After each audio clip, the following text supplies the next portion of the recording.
Hi అండి. అందరికీ నమస్తే. ఎలా ఉన్నారు అందరూ?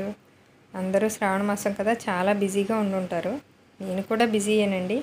ఈ శ్రావణ మాసం అంతా పూజలతో, పండుగ వాతావరణంతో సందడిగా గడిచిపోతుంది ప్రతి ఇంట్లో కూడా. మా పక్క పోర్షన్‌లో ఉండే 2 ఫ్యామిలీలు వెళ్ళిపోవడం వల్ల లాస్ట్ ఇయర్ నుంచి అంత సందడిగా లేదు, కానీ అంతకు ముందైతే మా బిల్డింగ్ మొత్తం పండుగ వాతావరణంతో కళకళలాడిపోయిందండి శ్రావణ మాసం అంటే. ఏ పండుగ వచ్చినా కూడా ఆ 2 ఫ్యామిలీస్ నాకు బాగా గుర్తొస్తాయి. చాలా మిస్ అవుతాను. కాసేపు ఆ విషయం పక్కన పెడితే ఒక 2 సంవత్సరాలుగా శ్రావణ మాసం వస్తుందంటే సంతోషం కన్నా బాధగా, భయంగా ఉంటుందండి నిజంగానే. దానికి కారణం ఏంటో చెప్తాను, కానీ అది చెప్పే ముందు నేను ఒక విషయం మీకు గుర్తు చేయాలనుకుంటున్నాను. ఇది అందరికీ తెలిసిన విషయమే, కానీ ఎవ్వరూ పట్టించుకోని విషయం. మనకి పూజలు, పండుగలు, సాంప్రదాయాలు అన్నీ కూడా సైన్స్తో ముడిపడి ఉన్నాయండి. ఇవి అందరికీ తెలిసిన విషయమే, కానీ దాన్ని లోతుగా పరిశీలించకుండా అసలు దాన్ని పక్కన పడేసి కొసరిని మనకి ఏది ఉపయోగమో దాన్ని వదిలేసి నష్టాన్ని కొని తెచ్చుకుంటున్నారండి.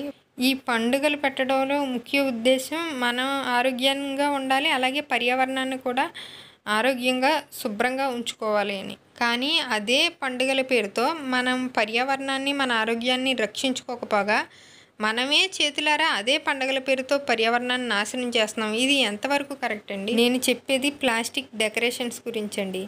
ఈ ప్లాస్టిక్ డెకరేషన్స్ చేసే ముందు మీరు ఎందుకోసం చేస్తున్నారు, పూజ ఎందుకోసం చేస్తున్నారు, ఈ డెకరేషన్స్ ఎందుకు చేస్తున్నారు అనేది ఒక్కసారి మీరు మనసు పెట్టి ఆలోచించుకోండి. ఎవరో అలా చేశారు కాబట్టి నేను కూడా అలా చెయ్యాలి, వాళ్ళు గొప్పగా చేశారు కాబట్టి నేను గొప్పగా చేయాలి, వాళ్ళు అందంగా చేశారు కాబట్టి వాళ్ళకంటే అందంగా చేయాలి.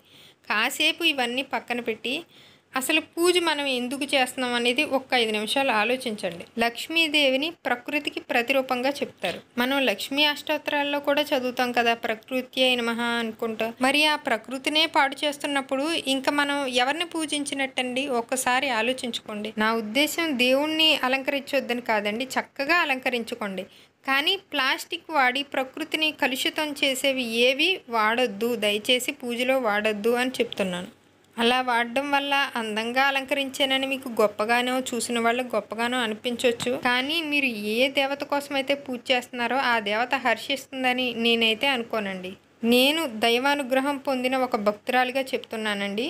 నేను ఎన్నో అద్భుతాలు చూశాను, కానీ ఇప్పుడు ఏ డెకరేషన్లో ఏ గొప్పకి పోలేదండి. నేను నాకున్న దాంట్లోనే సింపుల్గా చేసుకోవడానికి ప్రయత్నిస్తాను. ఉన్నవాళ్ళు గొప్పగానే చేసుకోండి, కానీ ప్లాస్టిక్ వాడకుండా, ప్రకృతి విరుద్ధమైనవి ఏవి వాడకుండా చేసుకోండి. మన పండుగల్లో, మన సాంప్రదాయాల్లో ఔషధ గుణాలు కలిగిన పత్రికే ఎప్పుడు మొదటి ప్రాధాన్యత ఇచ్చారు తప్ప ఇలాంటి ప్రకృతి విరుద్ధమైన పనులు చేయమని ఎక్కడా చెప్పలేదండి. మన పర్యావరణాన్ని కాపాడుకోవాల్సిన బాధ్యత మనదే అండి, కానీ దేవుడి పేరు చెప్పి ప్రకృతిని నాశనం చేయడం కరెక్ట్ కాదండి. ఇది అందరూ గుర్తించాలి, అందరి బాధ్యత ఇది. అన్నీ తెలిసిన చదువుకున్న వాళ్ళే యూట్యూబర్సే ఇవి ఉపయోగించండి, ఈ డెకరేషన్స్ తీసుకోండి అని చెప్పి చాలా ఎక్కువ ప్రమోట్ చేశారండి. 2 సంవత్సరాల క్రితమే దారుణంగా ప్రతి యూట్యూబర్ ప్రమోట్ చేశారు. అప్పుడే నా మనసుకు చాలా బాధగా అనిపించిందండి. వీడియో మాత్రం చేయలేకపోయాను, ఎప్పటికప్పుడు అలాగే లేట్ చేస్తూ వచ్చాను. ఇప్పటికే చాలా ఆలస్యమైన ఎవరో ఒకరైనా కొంతమంది అయినా మారకపోవచ్చా అన్న ఆశతో ఇప్పుడు వీడియో చేస్తున్నాను. దయచేసి ఇలాంటి ప్రమోషన్స్ చేయొద్దని యూట్యూబర్స్కి కూడా నేను మనవి చేసుకుంటున్నానండి.